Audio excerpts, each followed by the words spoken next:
means, what we hope means, Homes for the Young. So I'm the coordinator of that project, and I've been involved in it for the last 4 years.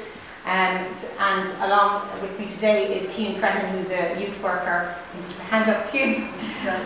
Youth worker on the project, so we'll be around all day and be happy to discuss our work with you. But as many of the speakers have already said, we don't suggest that we're experts in our field whatsoever. We work with homelessness, we've been doing it for a while. We've achieved some successes. You know, young people are in accommodation and are sustaining their accommodation. So hopefully there's something that you can learn from our experience. It was an honour to be asked to do the article, and I went into quite a lot of detail in that, so I'm not going to repeat myself.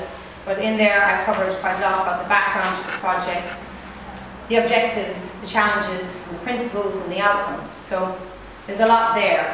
So when I was asked to do a few words today, I just thought, well, how can I add to that? And I guess I just thought it might be useful just to emphasise the importance of the relationship between the youth worker and the young people that we work with. So this is very, very important, and it's key to our success. So I'm really talking about the day-to-day work of Cian and Owen in my little talk this afternoon. So why is the relationship so important? Well, I picked it out because young people are presenting to us as homeless or at risk of homelessness. So it would be very easy for us to deal with the practical issue that they're presenting with and to get them a house. So, you know, what we could do is just fill in all the forms with them to get them on the housing waiting list, to go down to the social welfare, get their job seekers allowance, go to community welfare, get their deposits, get their rent allowance set up, get them a set of keys, move them in. And a lot of the young people we work with would be very happy if that's just what we did. But we do all of those things, but we utilise that time of doing all the practical stuff and taking those steps with the young person. We utilise that time to get to know that individual and get to know their story and how they came to be homeless or at risk of homelessness. And that's the key part that, as I say, I want to emphasise. That's really, really important. And the reason is we're trying to understand what the likelihood is of them sustaining that accommodation. And are there issues that could undermine their accommodation once we set it up. So we work with the young people very, very intensely for the first 2 weeks. The young people are happy to work with us intensely because they need accommodation. So they're coming into us voluntarily. So the relationship is quite easy initially. We're helping them fill in the forms. We're walking down to different agencies with them. We're getting things done that are leading to what their initial goal is, getting the house. But all the while that we're doing those practical things, we're having constant dialogue with the young person. So it's one-to-one, and we're talking to them about what did you do at the weekend, you know, who did you see your family, you know, have you got any money left from your dole last week? So you're you're assessing all the time about what their skills are and what their possible capabilities are for sustaining independent living. So in classic youth work style, it looks very informal, you know, you're chatting, but you are making those assessments all the while. Once we make those assessments, it's very important to get the young person to recognise the issues that maybe we think they should start to work on. So the type of things I'm talking about are, like I said, budgeting. You know, are they going to be able to pay their rent, pay their bills? What's their relationship with their peers? You know, are they capable of conflict resolution in a positive way? You know, would they be capable of sharing a house with other young people, or would it be constant conflict and disputes? Do they have addiction issues? And a lot, you know, have some experience of that in their lives, either themselves or their family.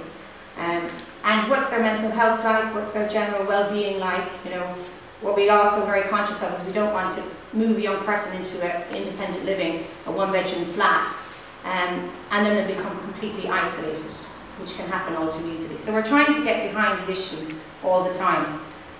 We have a 2-week window, really, where we have them as a captive audience, because once we submit the Galway City Council housing application, it can take a minimum of 2 weeks. so that we have them for those 2 weeks, really, and we maximise on that. So we might meet them 3 times a week for 2 hours at a time. But that's where the relationship is established, the rapport is established, the trust is established.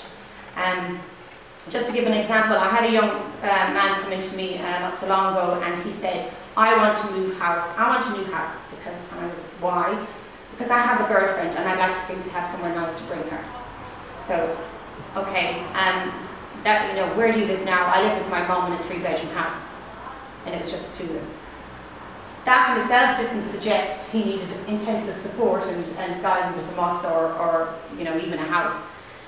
But I was helping him to fill in his job seekers allowance application, so we were doing something practical. And during that conversation, he just put his pen down and he said, he turned and says, you know what, I am just sick of putting the key in the door really, really slowly and opening the door really, really slowly in case my mother is drunk behind the door and collapsed. He says, I'm afraid of what I'm going to do to her next time this happens. So that's his personal story. So he came in presenting as, I need a house for this reason. But he was never going to get a house for those reasons. Galway City Council would not allocate a house on those bases. But getting to know the person, getting his trust, he opened up, and that was the route that we needed to start to get to.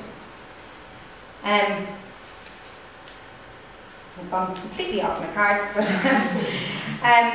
so we're looking at their lifestyle, we're looking at their relationships, we're looking at maybe do they need anger management, courses, do they need supports of specialist agencies, are they facing discrimination, do they feel isolated due to, some young people we work with might be from the traveller community, gay or lesbian or different things that make people feel in some way isolated, So we try and integrate them into the right services to deal with anything that arises through our relationship with them. We have clear boundaries in our work. We are about housing and we are about benefit maximisation to enable them to keep their housing. But we have a fantastic network and relationships with other agencies, and we support the young person to integrate into and access those services with other agencies. So that might mean setting up the appointment for them, walking down with them, staying with them for a while, reminding them of their next appointment with them, going with them again. And it can be very, very frustrating as they don't always keep those appointments, but it's just, we stand alongside them all the way and try and get them to integrate into all those other wonderful services that are around in most cities around Ireland. So we have them for the 2 weeks, and then once they get their accommodation, they're physically gone from us. So the challenge is trying to maintain a relationship with them once they're able to close their own front door on you. Getting invited in for a cup of tea is really important to us to make sure that they sustain their house and that everything doesn't fall apart. So again, it's that relationship that we've set up with them in the first place. They would say, Keane's coming around for a cup of tea. It's not like an agency's coming in to inspect, Keane's going to pop in. And they know you already, and so you're welcoming. They know you're not judging them, and you're there to help.